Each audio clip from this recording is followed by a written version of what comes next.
Hello, good evening, and welcome back to Sportscast. We are live back in the studio again, returning after a week off last week. And today we have the OG, we have the original crew back in the studio.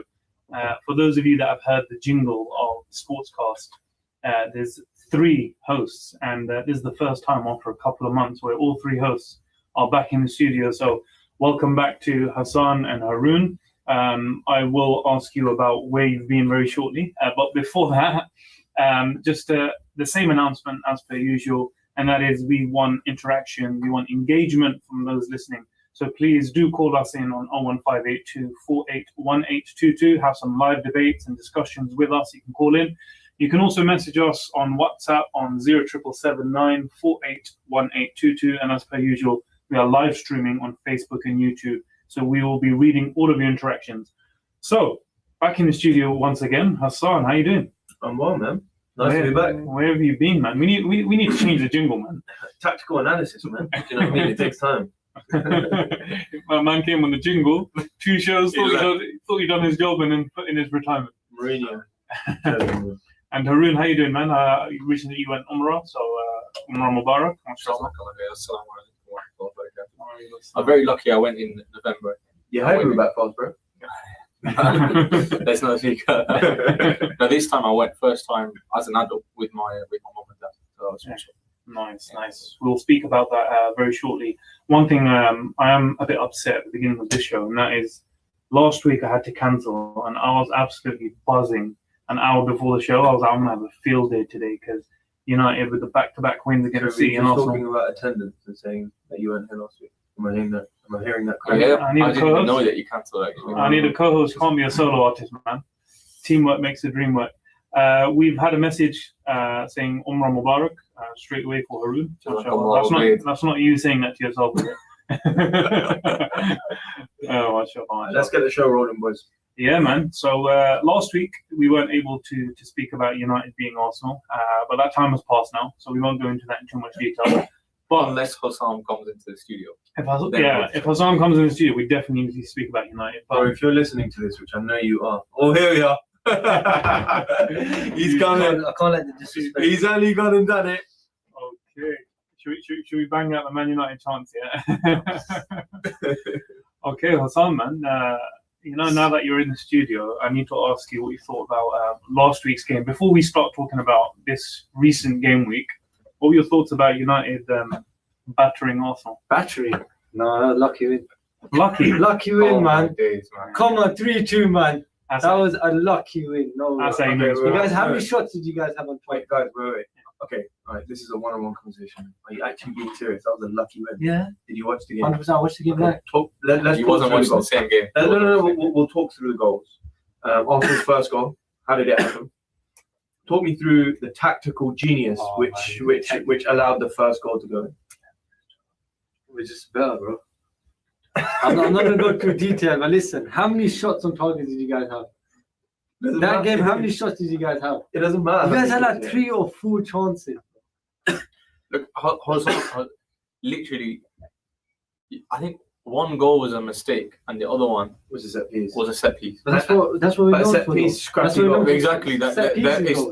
We're the master of set It's not really. So when I asked you outside about how Arsenal had been and how their football had been, and you said it was amazing, and you just said you're known for set pieces. Who are you laughing at, Ben? Set pieces are amazing. Who's going to win your golden boot this year? Someone called own goal, innit? Own goal, yeah. One own goal. We thrashed. You've had at least 6 own goals this season. We thrashed Leeds 4-0. You've had at least 4-0. Okay. Just tell me. 4-0, one own goal happened. There's 3 goals came from the team. Hassan. You say it as normal. If own goal gets injured, what are you going to do? Tell me that. We're still going to score like 3 goals, bro. Maybe against Leeds, though. Okay. We scored three normal goals. Okay. I think in the last season, right. Let's look at your forwards. Saka hasn't got more than 5 goals. Yeah. Gyökeres hasn't got more than 5 goals. Jesus hasn't got more than 5 goals. Trossard hasn't got more than 5 goals. That's because we play as a team, bro. We don't have a main striker. I'm pretty sure Saliba's probably got the most goals this season. Gabriel. It's Gabriel. Gabriel actually, I think he has more goals. But to be honest, everyone's schools. Okay, let me just say one thing. I understand what you're talking about. Every single Premier League champion team. Yeah. If we were to do the Premier League 11 for that season, would have someone in attack within that season, within that team, right? Okay, yeah. Now, if Arsenal are to win, name me one attacking player that would get into the Premier League side. Paul Scholes was saying this, wasn't he? With Nicky Butt.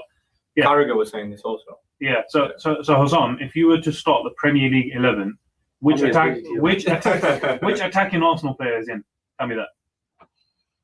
Be honest here. Be honest, bro. I'll be honest. Let me be completely honest, man. I'm just trolling you, man. None of them. To be honest, man, everyone's so on and off. We've got the first Arsenal honest fan here. But all right, look, we've been ripping into you. Yeah. But one thing I will say is, you're still top of the league, 6 points clear. It's looking like a procession, man. We have to win this season. There's no excuse. The problem I was saying this to my cousin as well. Everyone is playing rubbish. Mm-hmm. Okay, Man City, they're drawing the games, they're losing the games. Look against Tottenham, they drew. So they're not playing top good. at the moment, isn't it? Huh? It's why you're top at the moment. Exactly. That's probably one of the reasons why I'm top. But anyways, Liverpool as well. They're playing good now, but before they're playing trash as well. Liverpool are not playing good, bro. Against Newcastle, they played good. Yeah, that was one game, but That's before what I'm that, saying, before that, we were unbeaten in 12 games. I think we drew 7. It was not really playing good. Honestly, I can't remember a worse season. This season is one of the worst seasons I've ever seen. I think the standard has just been Villa. No. They've been good games, man. I disagree with that massively. I think there's been very good games. No, but the standard of the champion, normally they're an elite team. Look, go season by season, right? Liverpool last season, they were an elite team. Yeah, they hardly lose. Manchester City, that dynasty that they had, you're talking about some of the greatest Premier League teams of all time. Now that Arsenal are clearly 6 points clear at the top of the league, and they're arguably one of the most boring champions if they do become champions to win. But this is what I'm talking about. But I think it's really interesting though, because if we look at their attacking players, they've got a lot of quality there. I think as a squad, definitely you got one of the best squads. I think they're the most well-rounded squad in the league for sure. Arsenal. I would say they're the most complete squad. They are. What are you basing that on? Are you basing it on their football? No, I'm not basing it on football. I'm just based off of the squad. On paper? Yeah, on paper. Better than Man City? Yeah, starting 11, yeah, for sure. Starting 11? No. I would disagree. Sorry, squad, for sure. I would disagree with starting 11, but squad they do. Yeah, squad, for sure. City have a good squad. No, but Arsenal have got so many options off the bench in almost every position. Yeah, but none of them, like you said, you got Havertz off the bench. None of them are star players. But Havertz has just come back from injury. Before this, he wasn't even injured. No, but what I'm saying is, Eze off the bench. It's crazy. If 3 or 4 of their top players get injured, the team won't. I don't know what's happened there. The team won't feel it. So if three or 4 of their top players get injured, I don't think the team would feel it. Yeah. If, for example, Gyökeres was injured out for the season, is the team going to feel it? Nah. Well, they don't feel it because he doesn't do anything. I think that's what I'm saying. Are you not going to read these comments out? Okay. On YouTube. So one person said Haroon the GOAT. No wonder why you want to. I'm getting some fan love. Who's this brother, man? Some reason, every single time Haroon comes on, there's always comments talking about how he's got ball knowledge. I'm telling you. And he's not even said anything yet. I love you. He's not even said anything yet. He's got ball knowledge. Ubaid Abid has also said, "No way, bro." Said, Who said, I think when you're asking who was better squad, Arsenal or City. I think he's a City fan. I bet you're a City fan, right? Yeah, let us know, Ubaid. Are you a City fan, Arsenal fan? He's saying Haroon was a top baller. I mean, you know what the young kids call glazing? This is what's going on right now. I mean, I'll take it. It's fun, though. All right, so let's go into the actual weekend of Premier League action. Arsenal, again, they won their game. 4-0, but again, another own goal. Oh, there's one. Oh, again. No. One own goal. How often do own goals happen? It was a good win. Did we say yo? No, it was progressive football. Madueke had a great game. Gyökeres back on the score sheet. Gyökeres. Speaking about Madueke as well, he's another very good signing. Player to come off the bench as well. Madueke as well. I mean, talk about making your stance to make the England team, man. I mean, he's been playing very well. I don't think he's going to get in. Definitely not. He doesn't play enough minutes to get in the England team. He's not going to get in. But what I'm saying is he's fighting his case, man. This season, every time he's coming, he could be a squad player. No, yeah, he could be a squad player. What position does he play? The winger. On the wing, Which side? Right wing. Over Saka. Because No, Saka- he's not No, going but to get in he's a over squad player, Saka, but he's a squad player, isn't Yeah. it? Saka's going to be your No, starting. but winger. wait, 1 second. There's question marks Wait, on but- Saka now. you Because know, he's not really. Wait, 1 second. Let me land. Let's speak about their star boy Saka. I'll Oh just my mention God. that. Go on. I'll mention that. Saka, I mean, he's has he got 4 Premier League goals in the last 12 months? Guess how many goals he's got in the last 8 seasons? That's the question to you. 42. No, he's got like 55. No, it's in I the, saw the stats. it's Yes, between no, 40 No, but to 50. he's still young. Listen, How old is he? Let me tell you No, about Saka. Let me tell you about Saka. no. But what really frustrates me, look, I'm a United fan. I love Rashford. I would bring him back right now, but I know he's terrible, and he had a terrible stint. Hear me out. He's Hear me doing really well for Hear me Barcelona, out. bro. Okay, we're talking about different Well, he leagues. wasn't good for United. For United, I know, he wasn't but- good enough. yeah, He wasn't good enough. But who was? Okay, United as a hear team me were out, not hear me doing well. Bruno You really Fernandes. hate on. By the way, I actually watched. By the way, Bruno Fernandes Bruno plays good every season. What are you talking about? They're going to dedicate 5. This season, yes, 100%. You do realise? Okay, but Last season, no. Best one midfielders second, ever. one second. Whoa, Last season. you just said best One second. midfielders ever. No, right now, Yeah, there's definitely this season. Do you realise that since Bruno Fernandes came to the Premier One League, out of time. I'm the only one speaking, man. Yeah, no, there were 3 of you speaking at once. Yeah, carry on. Bruno Fernandes, since he came to the Premier League, no player has got more chances created or more assists than him. Are you aware of that? No, Since he came to the I'm Premier talking League, about solely last season. Last No, season, it it doesn't been matter. atrocious. I I watched the games, that's man. He a- was not playing good. That's a ridiculous. A thing. lot of your players. I mean, were it's proper down. befitting from an Arsenal fan. Yeah. I mean, with Bruno, okay, look, you might say a few games here and there he doesn't turn up, but if you look at Bruno in his United career, over 7 or 8 seasons, most chances created, as Hassan correctly said, and I think definitely one of the greatest attacking players in the Premier League. You're talking about a player that would fit into any Fergie Man United team. That's how good Bruno Fernandes is. One of the best attacking players in the world in the last 7 or 8 years. I don't think you can dispute or argue that. The numbers speak for themselves. I think he's the only world-class player at United. But let's go through the weekend Premier League of action. United, Carrick Ball, we'll speak about that in a second. 3 wins under 3. Arsenal, again, they won an impressive win at the end of the day. It wasn't just own goals. 4-0 win. I think it was a season-winning win. That was a good win. City dropping points once again. Very, very disappointing. So, boys, where do you want to start? City, I think. you want to speak about the City game? I think we need to discuss the VAR. I don't even know what you call it. Controversy. Is it controversy? It's just a blatant error. Yeah. Do you know if you actually watch it, if you slow it down, Solanke never touches the ball. It comes off Gay's foot and it goes into the net. So it's a clear foul. He kicks his leg Clear into foul. the- Which goal are we talking He about? kicks his Scorpion leg. kick? No, No, the the first first goal. one. The first goal. Right, yeah. And he kicks his leg. Clear foul. I didn't really care, man. I was like, Of I course, need and his then Spurs to win.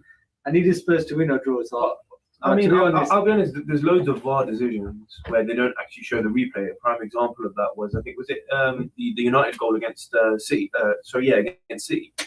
3-0, yeah. Well, Mount was supposedly offside, but clearly he wasn't offside, And they didn't even show the and they replay. didn't even show the replay. So no one's talking about that. I think VAR is supposed to be objective, but despite that, there's still so many problems. Yeah, now to be fair, one thing that I find quite annoying is how long they take as well. I mean, if you look at, Wimbledon, yeah, I know Hassan, you've watched Wimbledon in the past. Arun, you're a big tennis fan, and we will definitely speak about tennis today in the second half of the show. But you see how quick it is. Hawkeye in tennis, straight away. You talk about cricket, when they show DRS, it takes, 20 seconds and they give you a decision? Football, you just wait. You can't draw the same parallel, can you? You just whether to see a ball hit the line or not, compared to when the exact pass was made. Whether the person, I don't think you can draw the same parallel. Do I think it takes too much time? Absolutely. I think it took 4 minutes in the United game. I think the technology surely is there to be much quicker. Surely it has to be there. They're not doing something right. I think if VAR is taking that long, take it out of the game. I think VAR is a very good tool to use, but you have to be quick with it. Yeah, no, I agree. No, but the thing is, when it's in the Champions League, it is really quick, and the World Cup is really quick. I think with Premier League referees, I think the way VAR is used is more open to referee interpretation than it is in other leagues. Like, for example, the semi-automatic offside is instant, literally in the Champions League and in the World Cup. Interesting. And another thing is I think another thing that people are just overlooking, this is a controversial topic, but the introduction of VAR has just opened up way too much probability of corruption, way too much. And like, for example, you've seen there's a page on Twitter, I can't remember what it's called, but they break down the way that they do offside, and they show that it did VAR do an actual offside today. A lot of the times they actually get it wrong, and even the semi-automatic images, it's really weird. But like, for example, there was an instance when Mbappe was caught offside, or no, he was pronounced onside, but in the video he's offside clearly because his knee is, if you look at the box, the way his foot works. And also I think in the Liverpool game when Verts was offside, you could see that the player's leg was in line with the penalty spot and Verts' foot was in front of it. But on the semi-automatic image, it shows legs onside. The figure is very different to the picture. Exactly, the figure is very different to the actual reality. Yeah, so Haroon, talk us through the goal. You were speaking about the controversial goal, so Solanke's goal. Tell us what happened and why it should or shouldn't have stand. So Solanke swung his foot for the shot. Gehi's put his foot in front. Solanke's shin has collided into the back of Gehi's calf. And then because of the collision, it's forced Gehi's foot to kick the ball into his own net. So Solanke never actually touched the ball. It was given as a goal. And the thing is, the Premier League, right, this is the thing that people are not happy with. On Twitter and stuff, they do not allow comments on their posts. So they literally turned it off for this. But to be fair though, if you throw your body in front of someone else's swinging foot, that's not necessarily a foul. So if you're taking a shot of a ball and I put my foot in front of your leg and you don't touch the ball, that's still not necessarily a foul. Because I'm putting my body in front of your that's a foul anywhere else on the pitch. Yeah, the thing is, it happened before with Arsenal, and Arsenal got the foul. But City did not get the foul.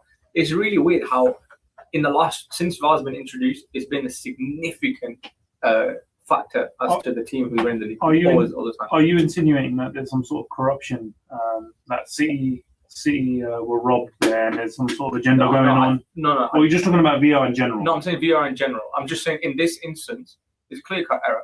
Let's be honest, we all play football. Yeah, it's clear-cut error. But the thing is, we don't get justification. I think it might be rugby. I'm not sure which sport it is. The referees, they're allowed to be interviewed to explain the decision. Or they do it on the pitch. Yeah, so in rugby, I don't watch rugby that much, but I know in American football, it's on the speaker, the whole stadium can hear it. Yeah. And they're talking about the reason why it happened as well. Yeah. Same with the NBA. So NBA, there's a foul, the referee has a mic, and they'll say, and then we'll play it on the screen, exactly what happened, and the referee speaking out loud in the whole stadium. Do you know what other sport they do that with? What's that? Football. No, that's true. They've started. The referee literally says, VAR review, after review, player XYZ did XYZ. No, it started happening this season. I'm talking about the referee getting interviewed after the game. But also, for example, for this decision, they never explained why it's not even offside. It's only if it's a serious foul play kind of ball thing, you know. Okay, so let's go on to some of the other games as well. So let's talk about United. Yeah, so I'm not saying that just because I'm a United fan. I think you have to talk about United. One of the biggest topics at the moment in the Premier League.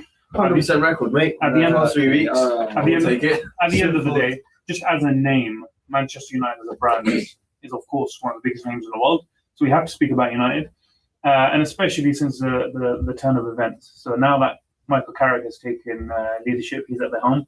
Man United 3 out of 3 wins, 2 of them very, very impressive wins as well. I wouldn't say the Fulham game was too impressive, but we won. The fact that we came back, that was impressive in itself. But the actual performances under Michael Carrick, I think we started off with the best Man United performance I've seen in a long time against Manchester City. Absolute domination. Should have been 3-0. I think that when we already mentioned it, Cunha, that offside call, they didn't show the replay, looked like it was onside. Complete domination of Manchester City. Manchester City hardly had any chances. Then we go into the Arsenal in a very impressive fashion as well. 2 absolute thunderbolts, amazing goals. Patrick Dorgu injury, unfortunately. And then once again, having that character, Fergie time, back in action again. Boys, what are your thoughts about Man United? Are Man United back? 2 words, title charge. No, I'm joking. I'm an Arsenal fan now. I mean, I think it's Sam and Robin Lawson needs to the room. No, I'm joking. I think it's way too early to say anything at this stage. It's exciting. Are you being serious about a title charge? Of course not. Because you were saying it's way too early. It's way too early for what? No. It's way too early to say whether I think Carrick should basically stay as United manager. That was going to be my next question. So you guys, whenever you get an interim manager, he's like prime Pep, and then the second he gets the job, he becomes like okay. You say Sean Dyche. you say that you do realise, right? Ollie, at the end of the season, we were either second or third. So in hindsight, he did very, very well. He won 13 of his 17 games. 13 on the trot, that is. Yeah. And funnily enough, Carrick has 17 games to prove himself this season. So far, he's following the same trajectory. I mean, in fact, on that topic, I mean, it's slightly off topic, but I just wanted to mention it because everyone's saying that, he doesn't fit the bill. But when Pep started at Barcelona, he started off at the B team, then he got the job. Zidane, same at Madrid, started off the B team, then he got the job. City worked under Arteta worked under Pep, and then he got the job for Are Arsenal. you putting Carrick in the same category? Absolutely not. Absolutely not. But what I'm saying is, give the man a chance. Everyone's saying, "Oh no, he's not big enough." If he gets the results, I don't care if you're big enough or not. If you're getting the results, I'm going to back you. And that's the way that I see it. let's go around the room. So Hassan says, if United play well, Michael Carrick should have the job. Haroon, what do you think? I think I've actually watched United's games since Carrick's been in mind, and the quality of football is miles ahead of Amrin. And I think that's the thing that I'm looking at, not necessarily the outcome, because you play good football, you can lose games, that happen. But he's been playing amazing. The way that the players are running is different. But I don't want to, because there's been a lot of managers in Manchester United in the past 5 to 6 years. It always happens. The second you get fresh blood in terms of manager, the players just get like a second wind and play really well, and then until the manager has to make hard decisions. It's a manager bounce. Yeah, it's a manager bounce. I mean, but let's see. For me personally, I'd like Carrick to come through because we need an English manager to be a top flight manager. We need that. And if Carrick can do that for United, he understands the DNA. Funny enough, Ronaldo actually said that before he left in the interview. He said that Man United need a manager who understands the culture. And now they have one. He plays a legend at Man United. I think another thing, if he gets 5 wins in a row and that fan gets to cut his hair, then yeah, there's a serious debate. He should get the job. Hassan, what do you reckon? Should Michael Carrick get the job well, I'll leave it to you. Should Michael Carrick get the job? Too early to say. So let's say, for argument's sake, he ends up getting Man United to Champions League. Will he get the job? To be honest, yeah, if he could get Champions League and his end of the season, yeah, then they're fine. But the problem is, I don't think your board will take him on. Knowing your board, they'll probably get some random other manager. Okay. Yeah, the mic sound isn't as clear. We'll sort that out in a second. But yeah, I think, to be honest with you, if a manager does well, and then for you to say, thank you very much, out the door, we're going to someone else, I think it's just it's silly. But that's something Glazer and Ineos No, I disagree with you, because a manager is more than just winning games. You've got to manage people, and you've got to bring new signings and push the academy. If we haven't seen the character do that. But ultimately, everything that you just said is secondary. A prime example of that right now is Thomas Frank at Tottenham. Amazing manager, comes into a club that financially are the best club in the world, financially speaking, in Tottenham, right? So he's got the budget, he's an amazing manager, but he's doing absolutely terrible. And if he continues on this trajectory, even though he just drew in the weekend, if he continues on this route, he might be out by the end of the season, right? So clearly, I mean, Pep said the same thing when he was asked why have you been at City for so long? He said one thing: results. So if you don't get the results, you're out the door. On the flip side of the coin, if you do get results and the other things, aren't as up to scratch, I don't think it's that necessary. The main thing is, in clubs like United, clubs like City, clubs like Chelsea, clubs like Liverpool, not Arsenal. I just wanted to see his face. You have to, if you don't get results, that's what you're judged on. And ultimately, I think if it ain't broke, don't fix it. So, I mean, it's not like Michael Carrick, we're saying give him the job after 3 games. He's still got another 14 games left. So I don't think there's many managers around. I think Simeone might be leaving after. You got Tuchel, you've got Xabi Alonso, who just wait, what did you say? Tuchel? Yeah. He manages England. No, but I think at the end after the World Cup. Yeah. Is he not signed for London? No. So he hasn't said anything, but people are saying his name because, let's say England go ahead and do well in the World Cup, and then after the World Cup, a lot of coaches start reconsidering their positions again, whether he stays or not. If he does become available, that is one of the biggest names. I think Ancelotti signed Brazil till that end of 2030. But there's in terms of Tuchel, I don't think.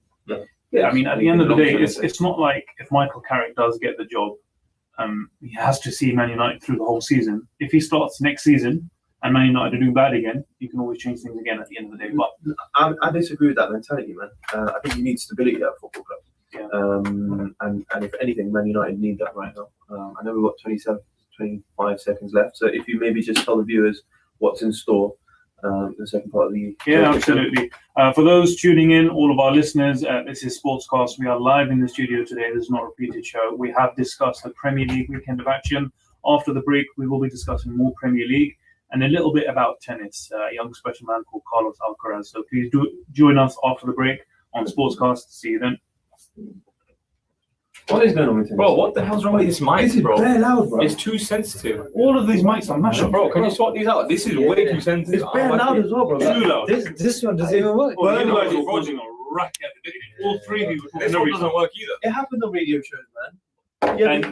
and it calls for really bad viewing. Yeah, no, that's not true. You're not listening to Talk Sport. They don't talk over each other. They literally That's do. a bare minimum. As a radio show host, you should not be talking No, over. there's a Can you couple sort the seconds mics out? that everyone You know, this stops. one, reduce the sensitivity. No, but you need to recognize you do This it. one doesn't work, by Yeah, the no, way. this one doesn't work. My eardrums have been blown. Number 2, number 4 doesn't work. Yeah, This one's way too sensitive. So obviously you guys can hear it. If it's too loud, stand a bit far. If it's echoing, go a bit closer. How long until the break?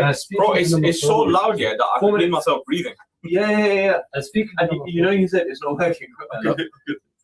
Keep speaking. Hey, keep speaking to the phone. Hello? Yeah, it's not working at all. What the hell happened? I think we blew up the mics. Nah, no chance. It wasn't working at the start, bro. It wasn't It working. It wasn't working from day one. No, it was just a bit jammy. Hello. How do you reduce like the sensitivity of the mic? No, I reduced the sensitivity. But okay, for this one, bro, this one's way too sensitive. We'll put that down. Yeah, But number 4, let's. that one's finished. Number 3, I think you can do. What time is it? 30, yeah?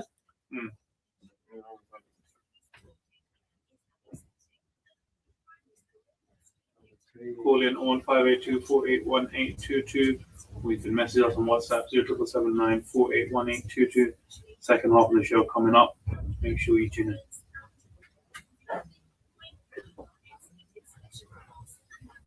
in. So what are the remaining topics, bro? Let's finish talking about a little bit about Premier League, and then we need to speak about. I think we should go straight into Alcaraz, bro.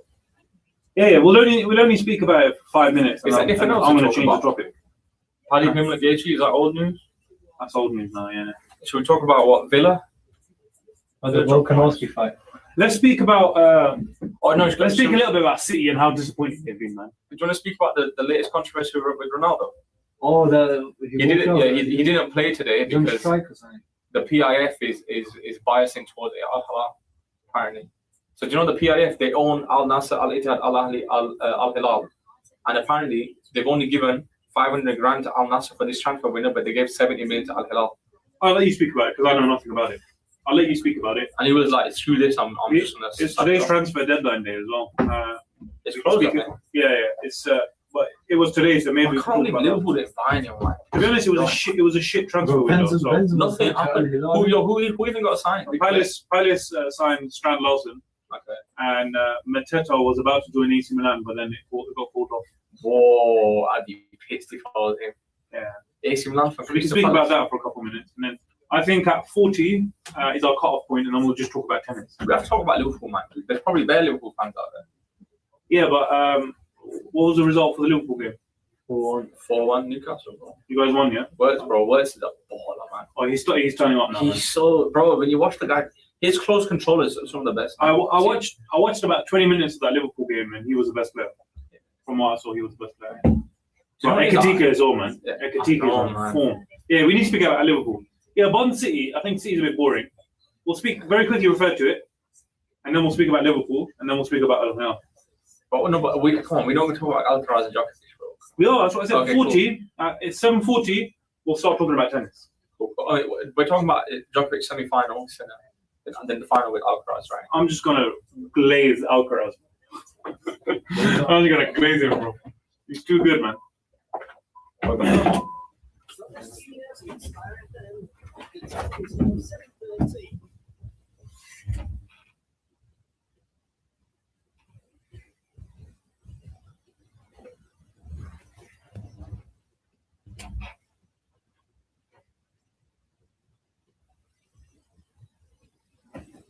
Hello and welcome back to the studio. We are live today on Sportscast, live after a weekend last week. Unfortunately, we couldn't be live in the studio, but we are back in the studio today, and we have a full house here at Sportscast. Before we go into the recap of the first half and straight into the second half, I would like to say to all of the listeners, please do call us, engage with us, have a few discussions. If you have any questions you want to ask us, please do call in on 1582481822. You can also message us on WhatsApp. WhatsApp has been a little bit quiet today, so do get the messages coming in on 077794811822. As per usual, we are live streaming on Facebook and YouTube today. We've had some good interaction, some big support for Haroon. Some people out there have definitely missed Haroon. So yeah, guys, before the break, we were speaking a little bit about the Premier League. We spoke about Manchester United's turn of fortune and impressive form recently. We also spoke about how Manchester City perhaps have not been up to standard, and we've been a little bit disappointed in their title threat. We also ripped into Hassam a little bit, speaking about Arsenal and how boring they are, but where credit is due, at the end of the day, you guys are looking like Premier League champions. So a little bit more about football. We didn't give much love to Liverpool, and we've got a Liverpool fan in the studio here. Haroon, I could tell you were a little bit upset. We didn't speak enough about Liverpool. So a great performance this weekend, particularly from Florian Wirtz. You were speaking about Wirtz in the break. I think that performance was better than any Arsenal performance this whole season. Just starting off there. Wow. 4-1. Wirtz, absolute baller. Ekitike as well. His finishing is unbelievable. A lot of people are comparing him to Fernando Torres. I think he's a bit different to Torres. Torres is a lot more, I think he's direct. Yeah, direct, takes people on more. Ekitike, he does link up play really well and he drops in space really well. Yeah. 4-1, man. Ekitike and Wirtz, amazing. Yeah, no, I agree with you, man. Ekitike is your star, man. Who would have thought, man? Before all those big names coming through, everyone was talking about Wirtz, people were speaking about Isak. Ekitike, a lot of people didn't even know before the season. But maybe your best transfer. Maybe your best transfer. No, but he actually played with Messi, Mbappe and Neymar at PSG. Did he? Yeah, he did. Yeah. Was he not at Frankfurt? No, he was at PSG for them for a season, I think. Oh wow! Yeah, and then he was at Frankfurt, and he did. I'll be completely. I didn't know who it was before the season. No, I knew he was at Frankfurt. I watched a couple highlight reels, but I don't think anyone could have said that he would have done as well as he's been doing this season. He's I think for you to say Wirtz is a baller at this stage is probably a bit too soon. The last few games, the last few games, yeah, you know what? Okay, fine. I think he's got 2 goals in 2 games now. No, he's got like 7 assists this season. I'm saying 2 goals in 2 games, as in on the trot. He scored quite a few games. I'm saying on the trot. Yeah. No, but at the end of the day, he's not a striker. No. I'm just saying in terms of like the start of his season compared to where he is now. I think it's too soon to say whether he's a success or not. I mean, before the Arsenal game, people were saying that Cunha was a flop. Which I think is outrageous. But yeah, I think time will tell to see whether Wirtz is. I think Wirtz had a bit.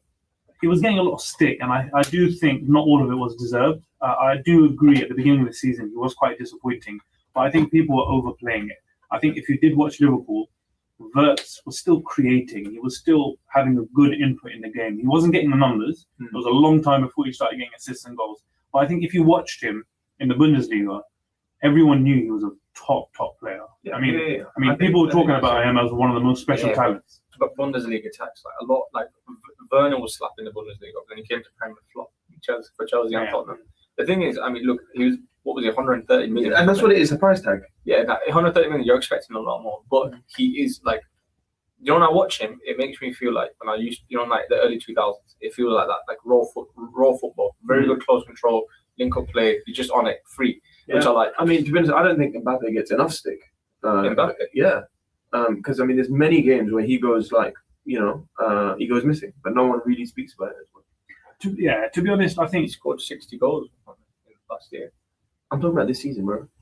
Mbappe, he's bagged in lots of goals. Yeah, but this season, have you been watching Madrid games? I watched it. There's been quite a few games where he's just gone absolutely missing, but no one really kind of. I disagree with you. I disagree. Mbappe's numbers are insane this season. I'm talking about what I can see. Bro, there's games where he goes missing. It's almost as if he's carrying Madrid at this point. No, he's in the argument of being the best striker in the world, which he probably is. He's probably up there. He's probably up there. No chance. Yeah, and I agree, but I'm saying he's up there in the conversation. No, right. But the conversation, there's not even a conversation. Haaland is number one. Haaland and Kane are just the best. It goes without saying, but he's in the conversation, though, isn't he? And for where his status should be, he's not there, and that's where I'm coming from. I don't know, man. He's on pace to break the record for most goals in the Champions League season. He's already on 13, and they haven't even started playing knockout football yet. Yeah. So Mbappe's a top player.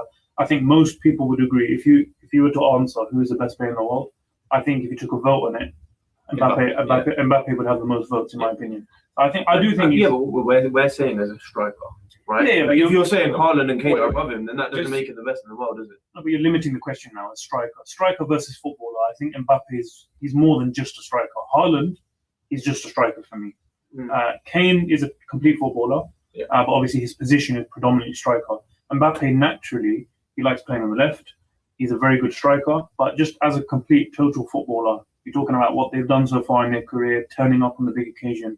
Mbappe's that guy, man. 2 World Cup finals. But anyway, let's not speak too much about him because we've got a lot to go through today. We want to speak a little bit more about football before we go on to tennis. I know me and Harun are big tennis fans. We will speak about that. But just to wrap up the discussion on football, it looks like Arsenal are going to win the league. I think a lot of people are saying perhaps this weekend was the most important weekend in the title race. It looks like Arsenal are running away with it, especially the fact that City, they've just not been winning. I think they've only got one win in the last 5. 5, yeah. They've drawn a lot of games. They've drawn a lot of games. Now, I think the interesting bit for me now for the rest of the season is that top 4 finish or that top 5. You got Chelsea, you got United, and you got Liverpool. No, you got Villa too and City. And so Villa are third at the moment. Yeah.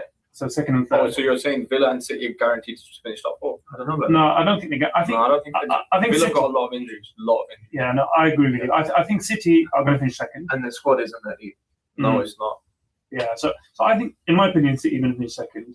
I think Villa. I don't know, you know. I think so. At this point, I don't think so because they don't have that. I think it's very open. They don't have that kill factor. I think Arsenal are number 1, and it's too early to say anything else because the gap between. No, I disagree. The gap between City and Villa, and say for example United right now, it's not that many points. No, it's not. It really isn't that many points. Yeah, I think Arsenal got 7 points clear.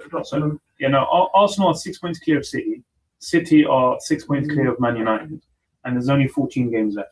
I think City, they've got enough talent to not drop any further than second or third. I don't see City dropping. I don't think they're going to be in the conversation of perhaps not making the Champions League. For me, Arsenal, Man City definitely getting Champions League next season. Arsenal are going to win the league in my opinion. Did City not just go like four games? Yeah, I actually don't agree with you. So you think City have a chance of not qualifying for Champions League? No, I'm not saying that. I'm saying you can't guarantee at this stage of the season to say that they're going to be second. No, I'm talking about top 4 finish here. This is what the conversation's about. I think City. Yeah, I think they will get top 4. No. So for me, it's not even worth talking about them because I think it's a given they're going to get Champions League football. Just how many points are Villa, City? So let me read the points. So Arsenal on 53. Yeah. Man City on 47, second place. Aston Villa on 46. Man United are then on 41. So there's a 6-point gap between Man United and City. Man United on 41 in 4th place right now. Chelsea on 40, so 1 point behind United. Liverpool on 39, 1 point behind Chelsea. Yeah, but if you say it like that, United are 5 points behind Villa. Yeah? When you say it like that, that's not much at all. City are just 1 point above. Yeah. So it really isn't that much. For me, if there's 14 games left in the season and City... That's one game week with a loss. There's a deficit of 2 or 3? 3, yeah, and then 3 points. And then that's one game. If United, Chelsea, Liverpool all win that week and Villa and City lose, they've already narrowed it. Fair enough. And United, I think United have still got City yet to play, right? We've only played them once this season. I think. Yeah. So if City lose one game and then City play United, we win that by 11 points. Okay, the way I see it, in my opinion, I think City, they're definitely going to get Champions League football. I don't think it's, for me, I don't think they're going to drop further than that. Let's discuss 3rd and 4th then, because Villa, I don't think Villa are absolutely guaranteed to get Champions League football. Yeah, so for that 3rd, 4th, because I think the top 5 will qualify for Champions League. So you got Villa, United, Chelsea, Liverpool, and then you got the other group of teams behind them.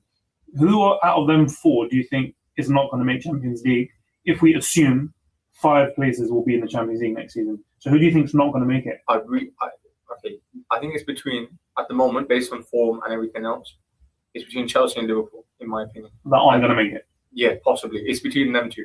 because you've got that's 6 teams, right? So then it's either one of them two is going to fall out of the Champions League. The reason why is Liverpool got loads of injuries. They've got Konate, Van Dijk.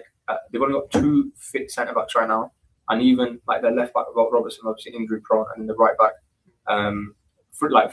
Frimpong's injured at the moment, and then their other centre back, Leone, he had an ACL tear, and they haven't bolstered up their squad at all in the Champions in the January transfer window, which is crazy to me because you think, like for me, the standard was you win the Premier League, you've got to try and defend it, and now obviously they've not done really well, and now a lot of people have injured, and they're not bolstering up. They're not going for it. They're just going for the top 4 finish, which for me is ridiculous in my opinion. Yeah, you guys spent a record amount of money, though, didn't you already? But Chelsea as well. Yeah, but I mean, you can't say you didn't go for it because you spent crazy amounts of money. I mean, as a United fan, but I think they had to because obviously Jota passed away. But you're spending 60 million on this guy called Jack.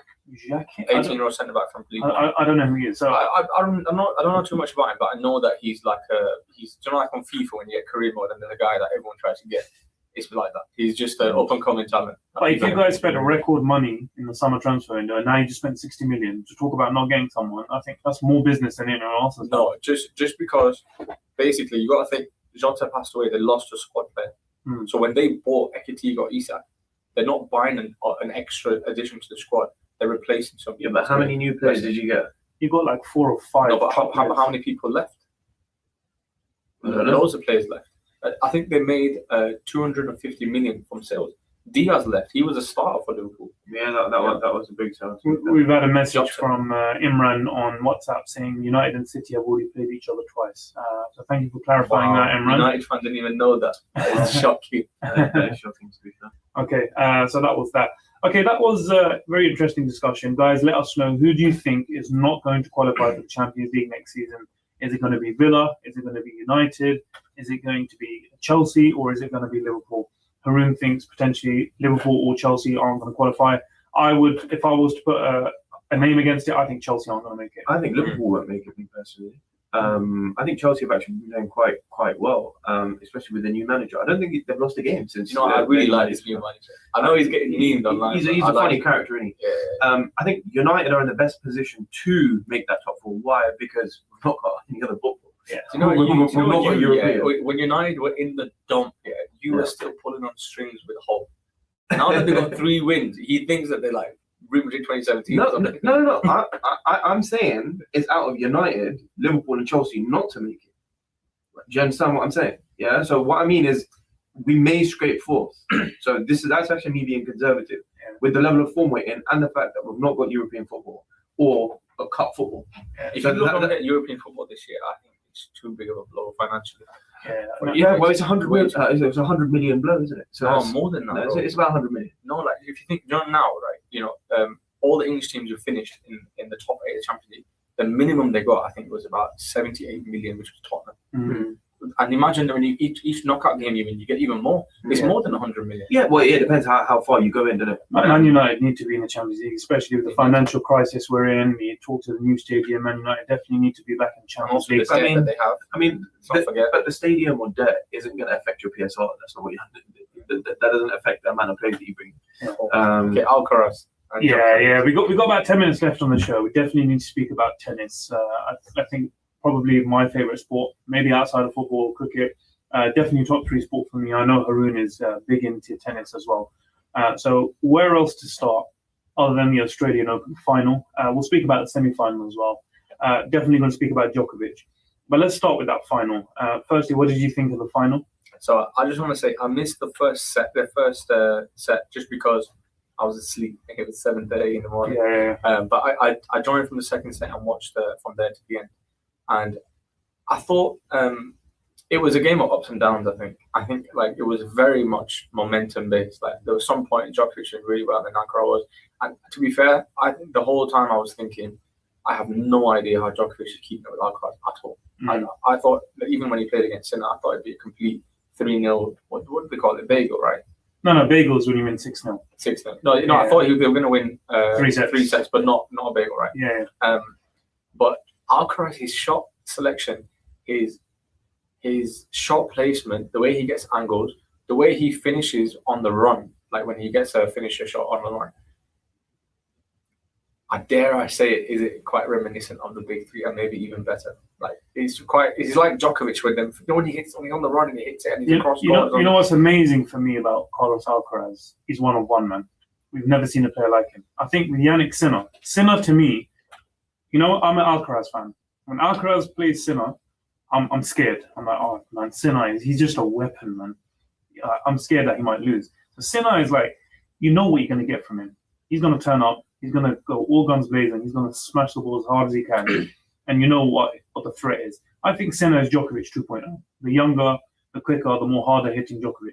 He looks quite just locked in all the time. Yeah, he's like an alien. Yeah, he's like an alien. Yeah. To me, he reminisces the game of Djokovic a lot. Yeah. His game is reminiscent of the game of Djokovic. But Alcaraz is one of one. Yeah. There's never been a player like him. He's got an amazing serve. He's got an amazing forehand. He plays the spin, not quite the spin of Nadal, but there's bits of Nadal in his forehand. He moves like Monfils. His court coverage is like Djokovic. Yeah. He's got flair and the touch of Federer. So he's got everything. He's got parts of the elements of the big three all within his game. And he's only 22 years old. And he's won 7 Grand Slams. And he's already completed the career Grand Slam. I remember I started watching tennis in 2008. And I remember I was a big Nadal fan. Maybe my best athlete, my favorite athlete of all time in all sports, for me is Rafael Nadal. Right. And I remember when Nadal completed the career Grand Slam at 24, and I was like, wow, man, no one's going to beat this record. Here comes Alcaraz, another Spaniard, and he's already beaten Nadal's record. 22 years old, 7 Grand Slams, career Grand Slam. I've never seen a player that's adapted to all 4 surfaces that quick in his career. It's unbelievable. But one thing I will throw in there is you have to add a bit of context, and I do think the game has changed a little bit. The surfaces, the differences in the surfaces aren't what they used to be. Recovery's another thing. Yeah, I mean, I feel like they've kind of made all 4 surfaces, or 3 surfaces, very similar to each other.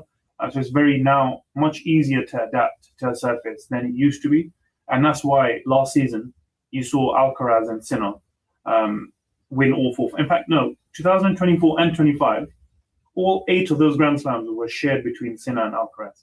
I don't think I remember a time where that's happened. Normally, Djokovic, he won 4. He won obviously the calendar Grand Slam, I think, and then he missed one, and then he won another 2 or 3. No, but what I'm saying is, I've never seen 2 players be that far ahead of the field than with Yannick Sinner and Carlos Alcaraz. I know, but I think there's a caveat there, which is the game is suffering from the post Big Three depression. That's what it feels like.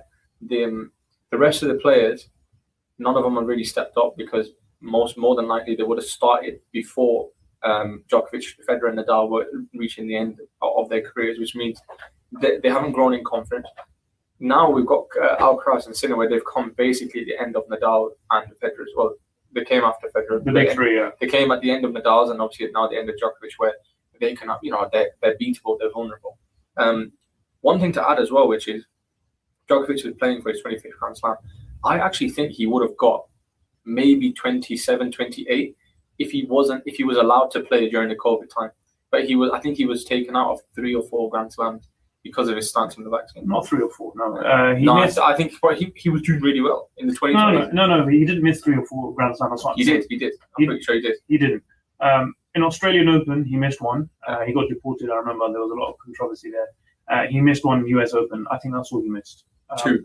So he missed 2 Grand Slams. He would have won the Australian Open. I think, he definitely would have won the Australian Open. Nadal won that year, and Nadal didn't do too well in Australian Open. No, he won what year? 2020? No, it was 2022 against Medvedev when he won the Australian Open. Yes, but that was the year. That was the year Djokovic didn't play. That was the year Djokovic didn't play. Are you sure? I'm 100% sure because I remember. By the way, that's one of the best matches I've ever seen. One of the best. To me, I felt sorry for Djokovic, but I was happy Nadal won. Nadal's my guy. Yeah. He got a second. But that was the one that he hadn't. The only Grand Slam he hadn't won twice. Yeah. But what a way to do. I don't want to go on to that. I can go about and then I can go on about Nadal's matches all day long. But while we're speaking about Alcaraz, I think it's important we speak about Djokovic as well. 39 years old this year. He's 38, and he beat Yannick Sinner, the back-to-back champion, the guy who's dominating hardcore. I mean, if you ask me right now who's the best player in the world, it's Alcaraz. But if you ask who's the best hard court player in the world, it's definitely Yannick Sinner. I think now you could probably debate it's Alcaraz too. But Nah. prior, come on, man. It's not, man. It's not. Look at the way Alcaraz was playing against Djokovic versus how Sinner was playing against Djokovic. No. For me, when I watched the match, I thought Djokovic was able to get like break points, or he'd be able to win because Sinner was making too many unforced errors, too many errors. Alcaraz never let him do that. Right. I can't remember an error that Alcaraz made during the match against Djokovic. The reason why Sinner is better than Alcaraz is he's made every single Grand Slam final on hard court since 2024, number one. This is Alcaraz's first Australian Open final ever. Whereas Yannick Sinner, back-to-back champion, so 2 in a row. US Open last year, he was in the final and he lost to Alcaraz. The year before that, he was a champion.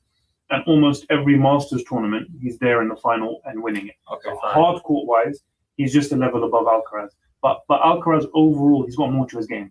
So to argue your point against, look at how Djokovic beat Sinner, but then he couldn't beat Alcaraz.